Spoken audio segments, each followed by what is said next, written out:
Saya rindu kita punya spirit yang sama. Kalau kita mau bawa kepada Tuhan adalah versi terbaik hidup kita. Amin. Bukan kopian, bukan dupe, bukan KW, tetapi diri kita sendiri. Buat apa kita tampil hebat dan wow, tetapi bukan urapan kita. Kita memakai urapan orang lain. Kita pakai sepatu orang lain. Kita pakai baju orang lain. Kita pakai doa orang lain. Bukan itu yang Tuhan cari. Tuhan gak mencari kesempurnaan. Tuhan mencari keaslian. Amin. Jadi seberapa kita, kalau saudara datang beribadah gak usah jadi orang lain. Be yourself. Berdoa be yourself. Menyanyi be yourself. Karena masing-masing kita tuh dicintai Tuhan. Amin. Kita tuh dicintai Tuhan bukan karena doa kita kata-katanya bagus. Oh Pastor Melan doanya lebih disukai oleh Tuhan karena kata-katanya teratur. Enggak ada, Tuhan tidak pernah terpengaruh dengan kata-kata doa. Setuju ya? Tapi Tuhan justru terpengaruh dengan ketulusan seseorang yang berdoa. Pernah ada satu masa di mana orang berdoa dengan cara-cara yang luar biasa, cara-cara yang dipandang hebat oleh masyarakat itu. Tapi hati Tuhan tidak tersentuh. Hati Tuhan tersentuh dengan doa sederhana dari orang yang takut untuk berdoa. Dan berkata, Tuhan aku terlalu berdosa untuk menghampiri Engkau. Aku tidak sama dengan orang-orang itu. Aku penuh dengan dosa. Tetapi Tuhan bilang doa yang seperti ini yang tembus sampai surga. Amin. Jadi ajari anak-anak saudara untuk berdoa dengan kata-katanya sendiri. Itu jauh lebih powerful daripada saudara mengajari dia menirukan doa yang bukan doanya dia supaya kelihatan bagus. God of multiplication. Tuhan yang senang melipat gandakan. Tuhan dari pelipat gandaan. Saudara, konsep kita tentang Tuhan akan mempengaruhi cara kita melayani Tuhan. Akan mempengaruhi cara kita menghormati Tuhan. Gitu ya. A.W. Tozer berkata, apa pikiranmu tentang Tuhan akan mempengaruhi caramu menyembah Tuhan. Caramu melayani Tuhan. Kalau engkau punya pikiran bahwa Allah cuma senang hal yang sempurna, maka saudara akan melakukan apapun supaya kelihatan sempurna walaupun tidak original. Tapi kalau saudara punya pikiran bahwa Allah yang kita sembah adalah Allah yang asli, Allah yang menyukai kita apa adanya, termasuk kekurangan kita, termasuk kelebihan kita, siapa kita Tuhan mau, maka kita akan datang menghampiri Tuhan tanpa topeng apapun. Kita akan datang menghampiri Tuhan dan just me, this is me, only me. Dengan segala kekurangan, apakah Tuhan gak tahu kekurangan kita? Apakah Tuhan gak tahu kelebihan kita? Dan bagi Tuhan itu biasa semuanya. Yang luar biasa adalah hati yang mau menghampiri Tuhan apa adanya tanpa ada bungkusan-bungkusan yang lain. Amin. Jadi kita perlu terus menumbuhkan pemikiran kita tentang Tuhan. Dan Tuhan telah menunjukkan berbagai macam karakternya. Dan salah satu karakter penting yang perlu kita ingat hari ini adalah bahwa Tuhan kita adalah Tuhan pelipat ganda. Tuhan yang suka melipat gandakan. Sama-sama bilang amin. Salah satu karakter Tuhan yang kita bisa kenali saudara-saudara. Dan yang penting untuk kita sadari. Kita harus sadari bahwa Tuhan kita adalah Tuhan atas pelipat gandaan. Karakter ini sudah nampak sejak kitab Kejadian. Kalau kita nggak punya karakter ini gitu ya, maka kita kemungkinan besar akan kehilangan kesempatan untuk bekerja dengan cara-cara supranatural sebagaimana yang Tuhan mau terjadi dalam hidup kita. Karakter ini muncul ketika dunia diciptakan sejak awal. Kalau saudara melihat proses penciptaan di bagian awal, nomor satu kebenarannya adalah He provide everything. Semua yang kita butuhkan selama kita di dunia ini sudah disediakan oleh Tuhan sejak awal. Tidak kurang, tidak lebih. Bilang amin dong saudara-saudara. Dia adalah Tuhan yang maha menyediakan. Jadi untuk kebutuhan kita hidup selama di bumi ini, semuanya sudah disediakan oleh Tuhan. Semua yang kita butuhkan untuk penaklukan bumi, untuk menguasai bumi ini sudah disediakan Tuhan sejak hari Dia menciptakan langit dan bumi. Mari kita kembali dulu ke Taman Eden. Kalau saudara lihat proses penciptaannya, saudara kalau kita bisa kelompokkan, itu hanya akan ada dua. Yang pertama, kelompok ciptaan dengan kemampuan untuk berlipat ganda secara alamiah. Kelompok yang kedua adalah peralatan atau perlengkapan yang menunjang pelipat gandaan. Matahari cuma satu, pastor, terus-terusan satu. Memang betul matahari cuma satu, bulan cuma satu. Tetapi matahari dan bulan diciptakan oleh Tuhan untuk menunjang pelipat gandaan. Katakan amin. Ketika Tuhan menanam tanaman tumbuh-tumbuhan, dia kasih tanaman dengan biji-bijian di dalam.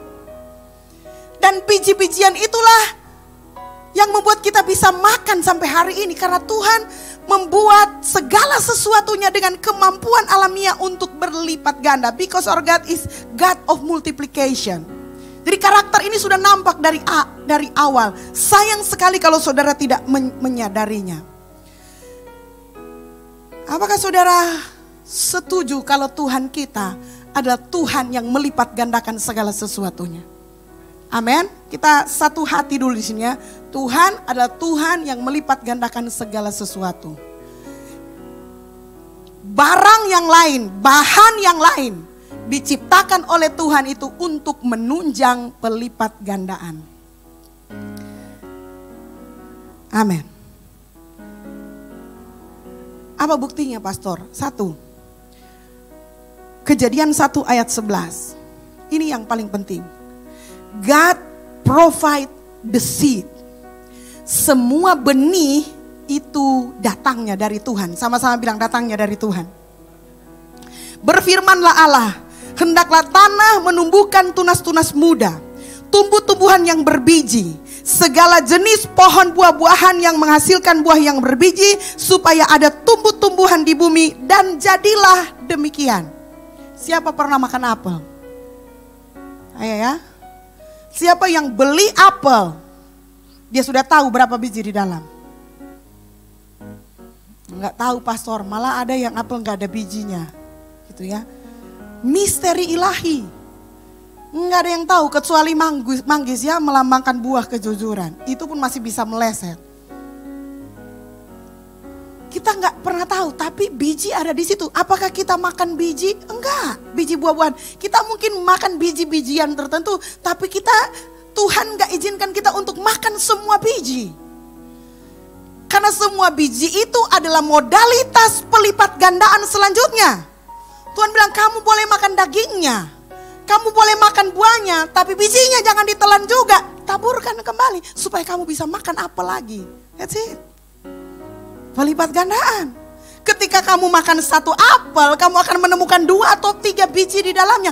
Artinya Tuhan akan melipat gandakan, bukan cuma akan ada satu apel, tapi ketika saudara menaburkan kembali, saudara mungkin bisa makan lebih banyak apel. Itulah prinsip pelipat gandaan.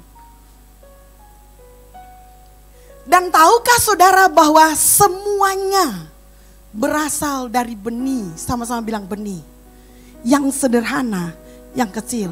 Bukan cuma soal buah, saudara-saudara, soal ide, soal gagasan. Ayub 8 ayat 7, terjemahan bahasa Inggrisnya bilang begini, and though you start with little, you will end with much. Ulangi, and though you start with little, you will end with much. Kepada kita Tuhan telah memberikan benih di dalam pikiran kita, bentuknya seperti bentuknya ide-ide sederhana.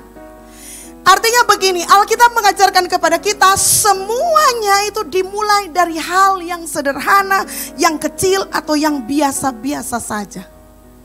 Saudara tahu Tuhan menciptakan manusia awalnya berapa orang? Sepakat ya, 2 orang, betul nggak? Seorang yang bernama Karl Haupt, saudara bisa Google gitu ya. Dia mencatat, jika ditotal semua manusia yang lahir sejak Adam dan Hawa gitu ya, Adam dan Hawa dan beranak cucu gitu ya, sampai hari ini semuanya dihitung, termasuk yang sudah mati-mati, yang sudah almarhum, semua yang pernah hidup di bumi ini dihitung, ternyata akan mencapai 108,2 miliar orang.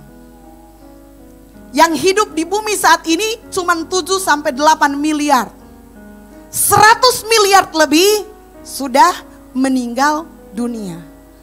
Setengahnya mungkin ke neraka, setengahnya mungkin ke surga, nggak tahu. Tapi kalau semua manusia ada hari ini, semua jiwa kan nggak musnah gitu ya. Baik yang ada di neraka maupun di surga itu jumlahnya ada 108 miliar. Awalnya dari berapa saudara-saudara? 2. Adam dan Hawa. Tahun 2022 ada 108 miliar. Saya bayangkan kalau itu 108 miliar orang tuh hidup semua, nggak ada yang mati. Mungkin kita sudah tinggal di lubang semut. Nggak muat lagi untuk kita berada. Syukur sudah ada mati-mati juga. Artinya Tuhan pindahkan tempat di tempat yang lain. Tapi saudara bisa lihat kemampuan pelipat gandaan. Cuma mulai dari 1 Adam dan 1 Hawa. Itu baru manusia. Saya bawa biji cabai. Bukan biji cabai, buah cabai, rica. Oke. Apa yang kau lihat dari biji cabai ini? 1 rica ini. Ketika saudara pegang rica, apa yang saudara ingat? Kalau emak-emak akan bilang, selain pedis, betul, setuju. Kalau emak-emak akan bilang begini, setiap minggu rumah setengah liter rica. Mesti disiapkan. Rumah nggak ada rica, menderita 1 rumah. Betul? Setiap minggu mesti ada, setiap minggu, setiap bulan harus ada budget untuk beli rica. Betul nggak? Kebanyakan kita akan berpikir seperti itu. Kita akan berpikir ini nih, berani dia mahal. Dan ini harganya pernah gila. Sekilo 150.000, pernah kan? Wah itu stres semua orang Manado. Bensin naik, dorang nggak protes. Tapi kalau rica naik, semuanya protes. Karena barang ini nggak boleh kalau nggak ada di rumah. Kalau kita lihatnya ini sebagai liabilitas atau biaya hidup, maka kita sebenarnya gagal melihat Tuhan kita sebagai Tuhan pelipat gandaan. Sebenarnya saudara-saudara, ketika saudara lihat cabai ini, di dalam cabai ini kalau saya belah ada beberapa biji. Kalau saya tanamkan, seminim-minimnya akan bertumbuh 1 pohon cabai. Betul gak? Dalam waktu 3 bulan kita panen misalnya, tanpa pupuk cuma dibiarkan di alam 3 bulan kita panen, hasil panennya jangan kita makan, kita taburkan lagi. Maka itu mungkin akan menjadi 10 pohon cabai. Hasil dari 10 pohon cabai kita ambil lagi, kita kumpulkan dan kita tanam lagi. Kita mungkin akan punya 1 kapling cabai. 1 kapling cabai saudara-saudara, kita panen, hasil panennya kita nggak makan, kita taburkan lagi. Saya percaya saudara dalam waktu 2 tahun saudara akan jadi juragan cabai. Halo? Kok nggak ada amin sih? Amin, cuma kita kan jarang mikirin kayak gitu. Lebih gampang beli di pasar pastor daripada mau tanam cabai.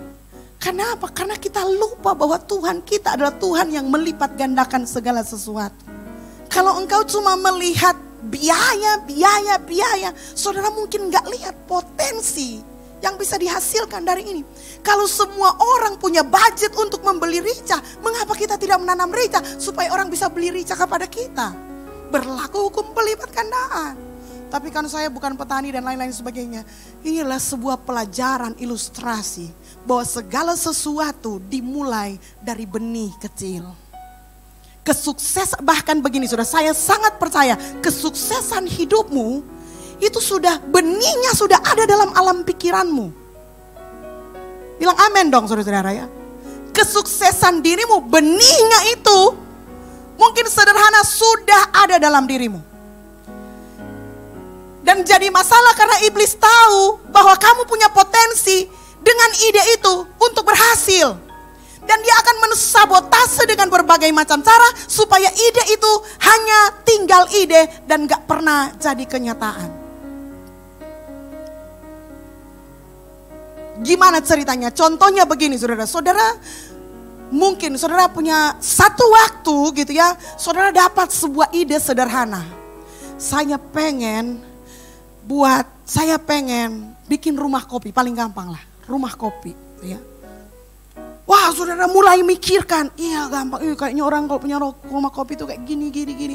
Saudara sebenarnya benihnya sudah ada, idenya sudah ada. Betul gak? Idenya sudah ada, tapi saudara kemudian disabotase dengan orang yang bilang begini, oh ada lagi yang mau bikin rumah kopi. Bisa saudara-saudara pikiran yang lain juga punya ide yang sama untuk bikin rumah kopi. Tetapi saya masih percaya ide rumah kopi yang Tuhan taruhkan dalam pikiranmu adalah ide yang kalau engkau kerja sama dengan Tuhan akan berbeda dengan orang lain yang tidak kerja sama dengan Tuhan. Amin. Saudara mengerti maksudnya? Tetapi kita selalu gagal mengeksekusi ide-ide kita karena terlanjur disabotase lebih dulu. Dan apa yang terjadi kemudian kita berusaha mencari kesuksesan di luar diri kita. Padahal sebenarnya benihnya sudah ada di dalam diri kita. Dan Tuhan sudah siap melipat gandakannya. Cuman kita nggak berani percaya bahwa itu adalah benih yang Tuhan taruh dalam diri kita. Are you with me? Amin. Jangan pandang enteng dengan ide kecil. Jangan pandang enteng. Karena semua hal besar itu dimulai dari ide kecil.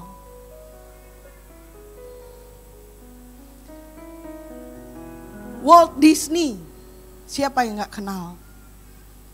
Kita kenal semuanya. Dari zaman dulu sampai sekarang kita kenal Walt Disney. Walt Disney didirikan seorang yang bernama Walt. Walt bilang begini, The idea of Disneyland come to him while watching his two daughters ride the carousel in LA Griffith Park. Jadi ide membangun Disneyland yang spektakuler itu, yang kalau ke sana di musim liburan, saudara mesti jauh-jauh hari pesan tiket, itu cuma datang dia lagi nonton, anaknya main karusel, main itu kuda-kudaan yang bohong-bohongan itu mungkin di pasar malam gitu ya, lalu dia lihat, lalu dia punya ide untuk membangun karusel. Walt mulai membayangkan, there he began to imagine a clean, safe, friendly place where parents and children could have fun together. See, hal-hal yang besar dimulai dari ide yang kecil. Mungkin dia nggak langsung lihat Disneyland seperti hari ini, tapi dia berpikir, wah kalau anak saya main di tempat yang tidak bersih, tidak aman, keamanannya tidak dijamin dan lain sebagainya, itu bisa membahayakan. Saya akan menciptakan sebuah tempat di mana seluruh keluarga, bapak-bapaknya menikmati, mama-mamanya menikmati, anak-anaknya juga menikmati, dan semuanya berbahagia bersama-sama. Lahirlah yang bernama Disneyland. Hari ini kita tinggal melihat Disneyland sebagai sebuah keniscayaan. Ya dia so baking, kita gak bisa baking begitu. Kita gak bisa bikin seperti itu karena benihnya gak ada di pikiran kita. Tapi saya sangat percaya bahwa engkau punya ide, engkau punya sesuatu yang sederhana yang sudah ditaruhkan Tuhan dalam pikiranmu, tapi engkau masih takut untuk eksekusi.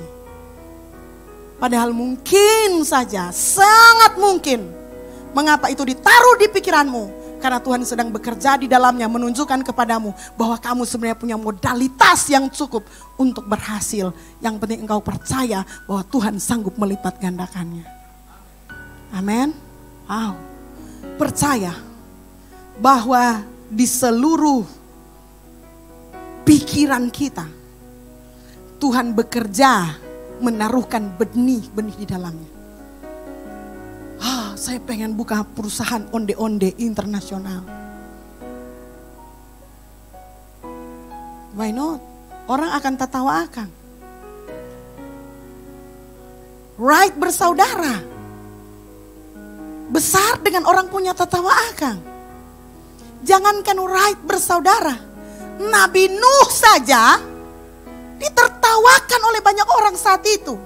Membangun sebuah batra yang sebelumnya gak pernah ada.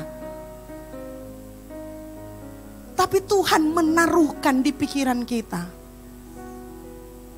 Ketika begini, saudara harus percaya, ketika Tuhan menaruhkan benih itu dalam pikiranmu,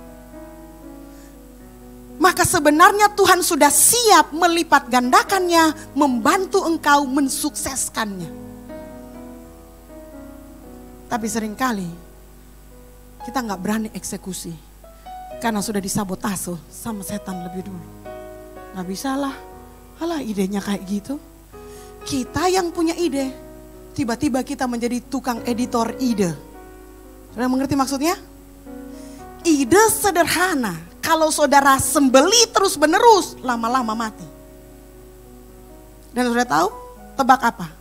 Rencana Tuhan gak akan terakhir.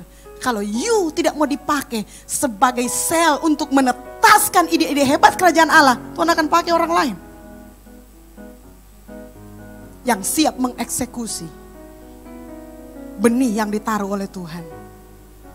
Percayalah kepada Tuhan bahwa ketika Tuhan menaruh benih itu, ide, gagasan, modal di dalam pikiranmu, Tuhan sudah siap menunjukkan kepadamu cara-cara yang supranatural. Karena sekali lagi, benih itu ditanamkan oleh Tuhan. Benih itu datangnya dari Tuhan. Bumi ini mengeluarkan benih karena Tuhan mengaturnya demikian. Neraka tidak memproduksi benih. Benih selalu disediakan oleh Tuhan. Dan kalau Tuhan menyediakan benih di dalam benak kita, dalam pikiran kita, maka Tuhan akan menolong kita step by step. Di jalan yang ditentukan oleh Tuhan, asal kita tahan bekerja dengan cara-cara supranaturalnya Tuhan. Supaya kita bisa mendapatkan hasil supranatural. Saudara gak boleh menerima benih dari Allah lalu kemudian saudara mengembangkan dengan cara-cara duniawi. Saudara gak akan menuai hasil yang supranatural dengan cara-cara yang duniawi. Saudara setuju dengan saya? Amin. Tuhan akan melipat gandakan kalau saudara berani mengeksekusi benih yang sudah Tuhan taruh dalam pikiran. Ide, gagasan yang luar biasa. Saya ingin kita semua sepakat malam ini, punya hati yang sama dengan Tuhan, bahwa kita harus menyukai pelipat gandaan. Bilang amin. Kalau ada anak Tuhan yang tidak suka melipat ganda, berlipat ganda, dia against hukum-hukumnya Tuhan. Hukum Tuhan itu adalah hukum pelipat gandaan. Makanya saya dorong kemarin semua CG yang ada yang sudah besar-besar, hey you berlipat ganda, lipat ganda, lipat ganda. Caranya bagaimana? Pokoknya harus multiplikasi. Karena itu adalah sifatnya Tuhan. Kalau kita tidak multiplikasi, maka kita sedang berlawanan dengan hukumnya Tuhan. Kalau kita tidak berkembang biak, kita sedang berlawanan dengan hukumnya Tuhan. Kalau kita tidak bertambah banyak, berlipat menjadi banyak, kita sedang melawan naturnya Tuhan. Tuhan selalu bekerja dengan hukum-hukumnya. Dan hukum Tuhan itu selalu konsisten. Kalau hukum perlipat gandaan itu ada dari awal, maka itu akan berlangsung secara konstan, tidak berubah sampai selama-lamanya. Ada 3 hal yang harus kita ketahui tentang pelipat gandaan. Pelipat gandaan itu harus dimulai dengan 1, menabur atau menanam. Sama-sama bilang menabur atau menanam. Petani umumnya, gitu ya, petani pada umumnya itu selalu menanam berdasarkan musim atau waktu tertentu. Oh, bulan gelap, tanam. Oh, bulan terang, tanam. Mereka, tapi menurut saya itu petani yang biasa-biasa saja. Betul nggak? Petani yang luar biasa. Dia bisa menanam kapan saja. Dan dia bisa mengatur tuayannya. Halo? Petani umumnya cuma bergantung pada matahari, hujan, dan lain-lain sebagainya. Petani luar biasa, dia bisa bikin matahari buatan. Dia bisa kontrol suhu. Halo? Dia bisa kontrol suhu. Karena dia petani yang luar biasa, yang berjalan dengan cara-cara yang tidak biasa. Dan kita anak-anak Allah harus selalu datang kepada Tuhan. Makanya kita mesti dekat dengan Tuhan supaya kita bisa menerima hal-hal yang ajaib dari Tuhan dan bukan hanya hal-hal yang biasa-biasa saja. Halo. Amin. Dekat dengan Tuhan kuncinya. Memang harus saya akui jujur, Tuhan tidak akan langsung menunjukkan pelipat gandaan. Sekali lagi, karena Tuhan kita bukan slot mesin, bukan mesin judi, saudara-saudara. Yang saudara kasih koin tiba-tiba keluar, kemudian bingo, keluar semua itu 777. Bukan. Tuhan kita bekerja dengan caranya sendiri, tapi dia selalu melipat gandakan apa yang kita tanam atau tabur. Ada dua alat yang berkaitan dengan suhu, termometer dan termostat. Oke, dua-dua ada kata termo, tapi cara kerjanya beda-beda. Termometer itu untuk mengukur suhu. Oke, jadi begini, alat ini kalau suhu 36 derajat, orang tempel dia mau tunjukkan 36 derajat, termometer. Tapi ada alat yang nempel di AC, itu namanya termostat. Orang setel begini 16 derajat, langsung seluruh ruangan jadi 16 derajat. Ngerti maksudnya? Saudara orang Kristen apa? Termometer yang mengikuti suhu atau saudara mengendalikan suhu? Itu dia maksudnya. Saya tahu banyak orang saat ini sedang menunggu waktunya Tuhan. Dapat ide, tunggu dulu, dierami dulu. Belum waktu Tuhan. Berdoa, Tuhan, supaya rumah tangga saya diberkati. Sudah berdoa selama sekian waktu, rumah tangga saya masih belum diberkati. Usaha saya masih belum lancar. Ada mungkin orang mau menikah, belum jadi menikah karena apa? Belum waktunya Tuhan, belum sedang menunggu waktunya Tuhan. Pengkhotbah 3 ayat 11 dan 14. 2, 3.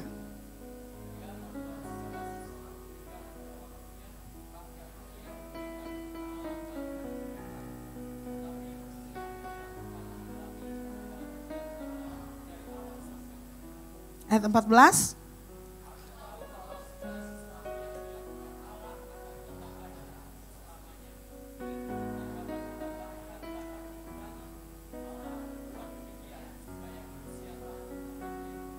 Indah pada waktunya. Lalu kita salah berpikir. Karena kita pikir itu waktunya Tuhan. Indah pada waktunya Tuhan. Dan saudara salah baca Alkitab. Karena nyanya kecil. Betul gak? Munculkan ayatnya. Betul gak? Ia membuat segala sesuatu indah pada nya besar atau nya kecil. Nya besar atau nya kecil. Jadi stop disesatkan dengan lagu ya. Jadi Tuhan membuat segala sesuatu indah pada waktunya. Saya kasih pengertian yang lebih bebas barangkali. Artinya begini saudara-saudara. Kita semua memiliki waktu-waktu yang indah yang dibuat oleh Tuhan. Sama-sama bilang amin. Jadi kalau kita masih punya waktu, maka itu adalah waktu yang indah buat kita semuanya. Tidak ada waktu yang buruk buat kita. Tidak ada waktu yang salah. Waktu-waktunya kita itu dibuat indah oleh Tuhan. Supaya kita bisa melakukan dan mengerjakan pekerjaannya Allah. Ayat 14 bilang, aku tahu bahwa segala sesuatu yang dilakukan Allah akan tetap ada untuk selama-lamanya. Pekerjaan Allah di dalam dirimu, gagasan Allah di dalam dirimu, ide Allah dalam dirimu, benih yang Tuhan taruh dalam dirimu akan ada sampai selama-lamanya. Saudara mau kerjakan atau tidak ada, itu akan tetap ada di situ sampai selama-lamanya. Dan Tuhan tidak akan berhenti bekerja. Dan kita punya waktu-waktu yang indah. Sama-sama bilang amin. Saya khawatir kita gara-gara lagu, kita jadi berpikir bahwa kita nggak punya waktu yang indah. Alkitab memang punya catatan bahwa hari-hari ini adalah jahat. Hari itu menjadi jahat kalau kita tidak mempergunakan waktu-waktu yang indah yang dibuat Tuhan untuk kita. Bilang amin dong saudara. Jadi ketika Tuhan membuat waktu, Dia buat itu indah untuk kita. Kalau saudara masih punya waktu di bumi ini, masih bernafas, saudara, itu adalah masa-masa yang indah yang dibuat Tuhan untuk engkau bekerja di dalamnya. Jangan sia-siakan. Kalau saudara menyanyiakan waktu itu akan menghajar saudara. Waktu itu akan menjadi jahat buat kita. Kita sering menunggu-nunggu Tuhan, waktu Tuhan itu. Padahal sesungguhnya Tuhan yang menunggu kita untuk memulai.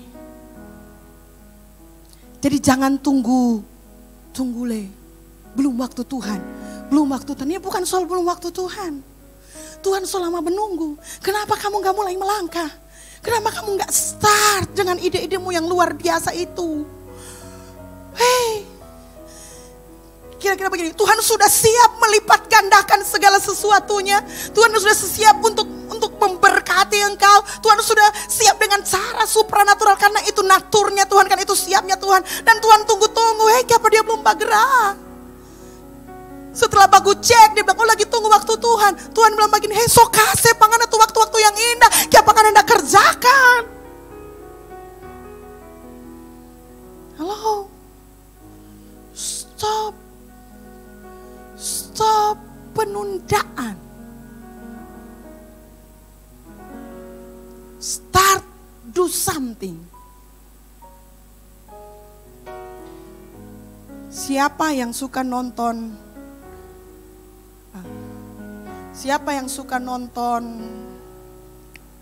olahraga? Suka nonton olahraga ya? Kalau perempuan yoga, nonton. Aerobik, zumba, nonton. Kira-kira saudara, kalau saudara cuma nonton terus, saudara mau turun badan? Nonton sambil basikat bepang. Asik kok nasi kering. Habis satu toples.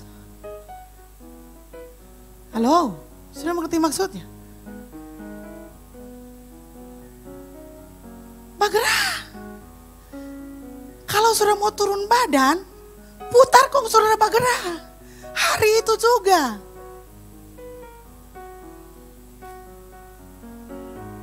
Saya ini korban cuma ingin-ingin. Suami saya melakukan. Saya tuh ingin sekali rajin berjalan pagi. Ingin. Maka kalau muncul matahari, keinginan hilang, semua itang kita. Tapi suami enggak. Ujang, badai, panas, lebih panas dia lebih suka. Wajar kalau dia punya badan lebih sehat dari kita dan lebih langsing dari kita, betul nggak? Karena dia bekerja, dia melakukan. Waktunya sama. Kalau mungkin kita sama-sama melakukan dengan dia, mungkin hasilnya mungkin kita juga akan berubah sama-sama dengan dia. Tahukah saudara bahwa secara default tubuh kita tuh cakep-cakep semuanya, betul nggak? Versi defaultnya tubuh kita itu keren-keren. Mengapa jadi gode? Karena torang golojo. Kurang olahraga. Tidur tidak teratur. Tidur tidak teratur akan menyebabkan saudara suka makan. Ada hubungannya antara tukang tidur dan tukang makan. Kalau saudara suka tidur lat, saudara mau jadi tukang makan banyak. Betul nggak? Coba tes. Tes Jo.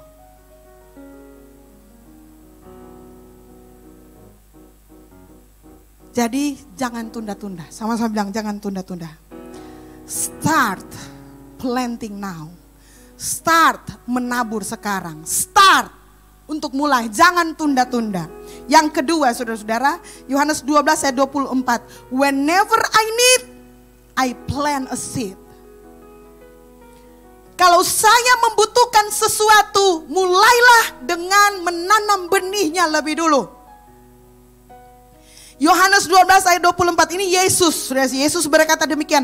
Aku berkata kepadamu sesungguhnya jikalau biji gandum tidak jatuh ke dalam tanah dan mati, ia tetap satu biji saja. Tetapi jika ia mati, ia akan menghasilkan banyak buah. Yesus sedang berbicara tentang dirinya sendiri. Bagaimana dia harus mati dan melalui kematiannya dia bangkit pada hari yang ketiga. Melalui kematiannya semua umat punya potensi untuk diselamatkan. Dia mati untuk semua orang, tetapi hanya orang yang percaya kepadanya yang bisa diselamatkan.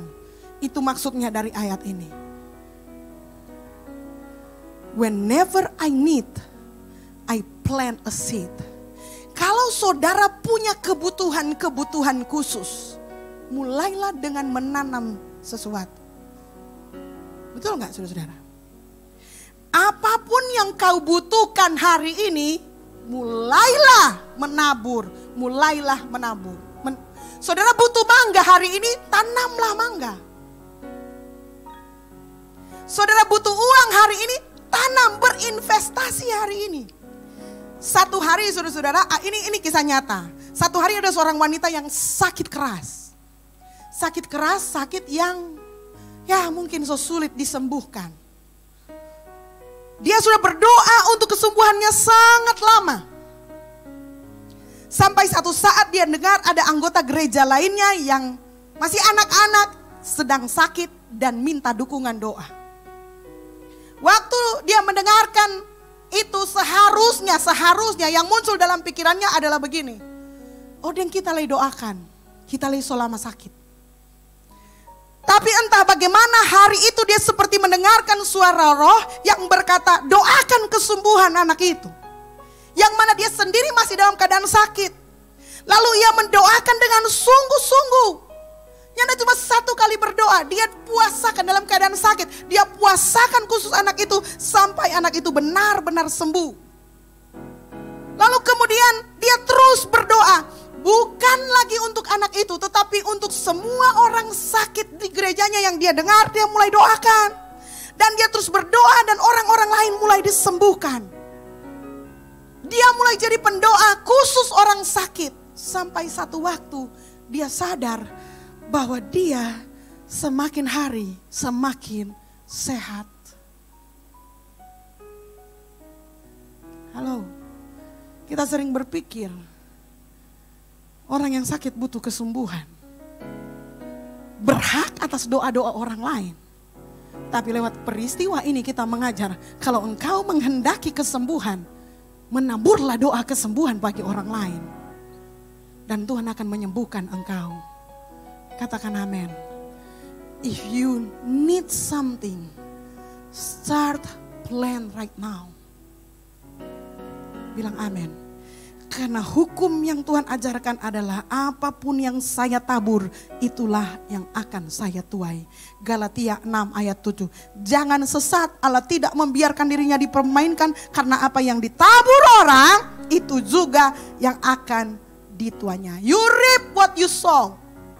Terakhir saudara-saudara, notice, ingat baik-baik, ketika engkau menabur, catat baik-baik, yang menabur itu bukan cuma kita. Sebenarnya ada orang-orang lain juga yang menabur di sekeliling kita. Amin. Yang pasti orang yang menabur pasti akan menuai. Yang pasti juga mungkin orang tua kita sudah menabur untuk kita hari ini. Yang pasti juga nenek moyang kita mungkin sudah menabur untuk kita hari ini. Nenek moyang kita memutuskan untuk percaya kepada Yesus Kristus, dan itu adalah taburan yang luar biasa. Kalau kita dilahirkan dari keluarga Kristen, kita tidak seberuntung sebagian orang yang perlu lawatan dari malaikat khusus untuk bisa bertemu Yesus. Kita sejak lahir sudah bisa bertemu Yesus, sudah dengar nama Yesus, sudah menyembah nama Yesus. Itu adalah taburan orang-orang sebelumnya. Dan kalau kita tidak hati-hati, saudara-saudara, dan kita lalai, atau kita malah tidak menabur, saudara akan lihat orang lain menuai. Dan saudara menuai nothing because you sow nothing. Timing is everything in multiplying. Sesudah saudara menabur atau menanam, saudara harus menanti dan membiarkan Tuhan bekerja. Bukan bermalas-malasan and do nothing. Tahun berapa itu saya pergi ke Gold Coast dan pergi ke namanya Surfer Paradise. Musim dingin karena bulan Juli di Australia, Brisbane. Tempatnya Pastor Arnold, sekitar setengah jam dari tempatnya Pastor Arnold. Saya pergi ke sana ke tepi pantai, saudara-saudara, pakai sepatu bot, pakai celana tebal 2 lapis, pakai baju 3 lapis, pakai syal. Dan di sana orang main surfing di laut yang DP dingin sama seperti air es. Tapi mereka enjoy saja. Saya nggak tahu, mungkin mereka punya baju, sudah pakai baju thermal. Jadi bisa menghangatkan badan, who knows. Cuma ada orang lagi, kita cuma berdekat, pegang tuh air, so langsung biru-biru tuh tangan. Dan itu katanya tempat surfing yang paling keren, termasuk salah satu yang terkeren di seluruh dunia. Jadi itu di sana, walaupun musim dingin, banyak sekali surfer-surfer di sana. Itu memang pada waktu saya pergi memang agak kurang, tetapi ada, dan memang ombaknya luar biasa. Saudara perhatikan, surfer cannot create wave. Peselancar nggak bisa menciptakan gelombang, oke? Tapi mereka menantikan gelombang. Ketika mereka menantikan gelombang, kalau saudara nonton, mereka nggak akan ke pantai. Dingin air, nanti juga kalau tuh gelombang sudah datang baru turun, telat. Apa yang mereka lakukan? Mereka sudah ada di tepi yang mereka perkirakan disitulah gelombang itu menaik gitu ya. Mereka sudah naik di atas boardnya mereka dan mereka tetap mengapung sambil menuduh, artinya mereka ada di posisi ready. Ketika gelombangnya muncul, mereka akan bermain-main di gelombang itu. Dan itu waktunya hanya sepersekian detik, mungkin sepersekian menit paling cepat. Tapi mereka bisa menikmati suasana yang gembira, yang luar biasa. Karena mereka bisa bermain di gelombangnya Tuhan. Seorang penabur yang menantikan hasil tuaian harus seperti itu, saudara-saudara. Kita sudah menabur, kita tinggal menunggu Tuhan memutar semuanya itu. Dan kemudian terjadi pelipat gandaan. Ketika pelipat gandaan terjadi, kita sudah siap. Halo? Tapi kita nggak boleh mundur. Kita nggak boleh berada jauh dari gelombang. Kita harus siap-siap. Ketika Tuhan bekerja, kita sudah siap untuk menuai. Bilang amin. Salah satu persoalan gagal panen adalah orang sudah menabur tetapi dia tidak siap untuk menuai. Bagaimana bisa seperti itu? Ada contohnya. Saya pernah khotbah lagi ini. Zakaria, saudara-saudara. Zakaria seumur hidupnya berdoa minta anak. Ketika Tuhan jawab doanya melalui Elisabeth, istrinya yang mengandung di masa tua, dia tak tahu apa Tuhan. Masa le Tuhan? See? Kita bisa berdoa menantikan mujizat Tuhan, tetapi kita bisa tidak siap saat mujizat terjadi. Kita bisa sudah menabur sekian lama, lalu kemudian saking lamanya kita mungkin berpikir, oh Tuhan soalnya nama berkati, sonda ada ini pelipat gandaan, tawa semua itu, dan apa yang terjadi? Saudara tidak siap menuai. Karena saudara sudah kehilangan kepercayaan kepada Tuhan. Kita harus jadi seperti surfer itu, saudara-saudara. Harus jadi seperti dia. Tetap percaya, tetap nantikan Tuhan. Bahwa waktunya kita akan menuai apa yang kita tabur. Amin. Harus percaya. Siap untuk menuai. Saya punya teman gembala sidang, petani. Tantenya Pastor Ramli. Itu ya, kemarin dia panen cabai keriting. Banyak-banyak sekali. Saya bilang, "Woi, tak kena puji Tuhan, Ses." Lalu kemudian saya bilang, banyak sekali itu. Saya bilang, itu di mana kebunnya? Lalu kemudian orang bilang, aduh Ses, ini kalau orang petani, Giliran semua menuai, so nak ya tinggal di pastori, so mesti tinggal jaga di kobong. Hilang mata, hilang rica. Saudara bayangkan mereka sudah kerjakan selama sekian lama. Ketika mau tabur, sudah menuai, so mulai biru-biru orang bilang. So mulai memerah, lalu semua tinggal Jo. Belum kok waktunya menuai. Nah, dia harus berjaga-jaga. Mungkin ada pencuri yang akan membahas dia punya rica. Dia terpaksa mungkin akan tinggal. Dia gak bisa petik cepat-cepat demi untuk melindungi dari pencuri. Dia harus jaga itu sampai waktunya tiba. Sampai gelombangnya datang. Dia akan berseluncur sama-sama dengan Tuhan. Bilang amin. Begitu kita dalam menantikan pelipat gandaan dari Tuhan. Sekali lagi Tuhan itu bukan mesin slot. Not slot machine. Saudara taruh koin, saudara pakai sadiki 777. Tiri koin banyak, saudara kaya mendadak dalam satu hari. Tuhan kita bukan gambler. Tuhan kita bekerja dengan prinsip multiplikasi melalui waktu yang ada. Sesudah engkau menanam, siap-siaplah dirimu untuk tuaian besar. Amin. Kalau saudara nggak siap menuai, bisa bahaya. Ada orang yang saya pernah bilang dulu, kuat miskin tak kuat kaya. Ketika menuai banyak, Tuhan berkati banyak, nggak setia lagi sama Tuhan. Tinggalkan Tuhan, mulai menghura-hura dan lain-lain sebagainya. Oh, dia tidak siap dengan penuaian, dia tidak siap dengan pelipat gandaan. So prepare yourself. Karena Tuhan kita adalah Tuhan yang melipat gandakan. Jangan keraskan hatimu. Bilang amin. Delay obedience is disobedience. Hari ini kalau engkau sudah dengar firman Tuhan. Markus 1 ayat 17 dan 18 bilang begini. Yesus berkata kepada mereka, mari ikutlah aku dan kamu akan kujadikan penjala manusia. Lalu mereka pun segera meninggalkan jalannya dan mengikuti dia. Garis bawahi kata segera. Kalau firman Tuhan ini datang kepadamu, putuskan segera untuk melakukannya. Karena Markus 4 ayat 14 dan 20 berkata demikian. Penabur itu menaburkan firman. Ayat 20. Dan akhirnya yang ditaburkan di tanah yang baik, ialah orang yang mendengar dan menyambut firman itu. Lalu berbuah, ada yang 30 kali lipat, ada yang 60 kali lipat, dan ada yang 100 kali lipat. Katakan amin. Kalau saudara dengan firman Tuhan, ketika penabur menaburkan firman Tuhan, saudara menerimanya dan menyambutnya, saudara pasti akan mengalami pelipat gandaan dari Tuhan.